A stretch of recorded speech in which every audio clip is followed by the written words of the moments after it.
ಇನ್ನು ರಾಜ್ಯದಲ್ಲಿ ಲೋಕಸಭಾ ಅಖಾಡ ರಂಗೇರ್ತಾ ಇದೆ. ಬೆಂಗಳೂರು ಗ್ರಾಮಾಂತರದಲ್ಲಿ ದೋಸ್ತಿಗಳು ರಣತಂತ್ರ ಹೂಡಿದ್ದಾರೆ. ಸಂಸದ ಡಿ ಕೆ ಸುರೇಶ್ ಕಟ್ಟಿ ಹಾಕಲು ಬಿಗ್ ಪ್ಲಾನ್ ಮಾಡಿದ್ದಾರೆ. ಈ ಕುರಿತಂತೆ ಒಂದು ವರದಿ ಇಲ್ಲಿದೆ.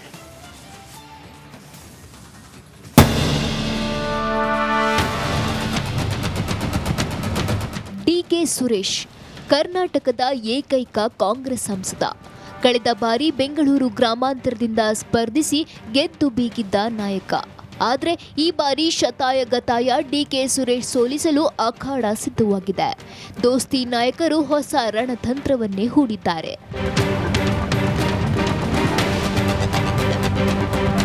ಶತ್ರುವಿನ ಶತ್ರು ಮಿತ್ರ ಎನ್ನುವಂತೆ ದಳಪತಿ ಮತ್ತು ಸೈನಿಕ ಮತ್ತೆ ಒಂದಾಗಿದ್ದಾರೆ. ಹಳೆ ವೈಷಮ್ಯ ಮರೆತು ಮಾಜಿ ಸಿಎಂ ಕುಮಾರಸ್ವಾಮಿ ಹಾಗೂ ಸಿಪಿ ಯೋಗೇಶ್ವರ್ ಭೇಟಿಯಾಗಿದ್ದಾರೆ. ಡಿಕೆ ಸುರೇಶ್ ಸೋಲಿಸಲು ಯೋಗೇಶ್ವರ್ ಕುಮಾರಸ್ವಾಮಿ ದೋಸ್ತಿ ಆಟ ಶುರು ಮಾಡಿದ್ದಾರೆ. ನಿಜ, ಬೆಂಗಳೂರಿನ ಕುಮಾರಸ್ವಾಮಿ ಮನೆಯಲ್ಲಿ ಮೈತ್ರಿ ನಾಯಕರ ಸಭೆ ನಡೆದಿದೆ. ಸಭೆಯಲ್ಲಿ ಕುಮಾರಸ್ವಾಮಿ, ಸಿಪಿ ಯೋಗೇಶ್ವರ್, ಮಾಜಿ ಸಚಿವ ಮುನಿರತ್ನ, ಮಾಜಿ ಸಂಸದ ಕುಪೇಂದ್ರ ರೆಡ್ಡಿ, ಶಾಸಕ ಎಂ ಕೃಷ್ಣಪ್ಪ, ನಿಖಿಲ ಕುಮಾರಸ್ವಾಮಿ, ಮಾಜಿ ಶಾಸಕ ಎ ಮಂಜು ಸೇರಿ ರಾಮನಗರದ ಜೆಡಿಎಸ್ ಹಾಗೂ ಬಿಜೆಪಿ ಮುಖಂಡರು ಭಾಗಿಯಾಗಿದ್ದರು.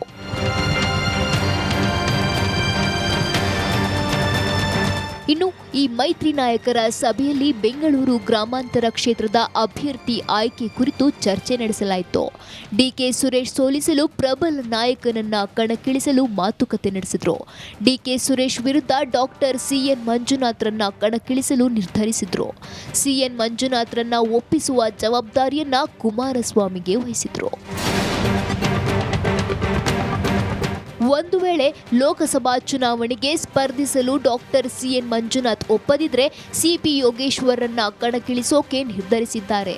ಆದರೆ ಲೋಕ ಅಖಾಡಕ್ಕೆ ಡಾಕ್ಟರ್ ಸಿಎನ್ ಮಂಜುನಾಥ್ ಧುಮುಕ್ತಾರಾ ಅನ್ನೋದೇ ಸದ್ಯದ ಪ್ರಶ್ನೆ.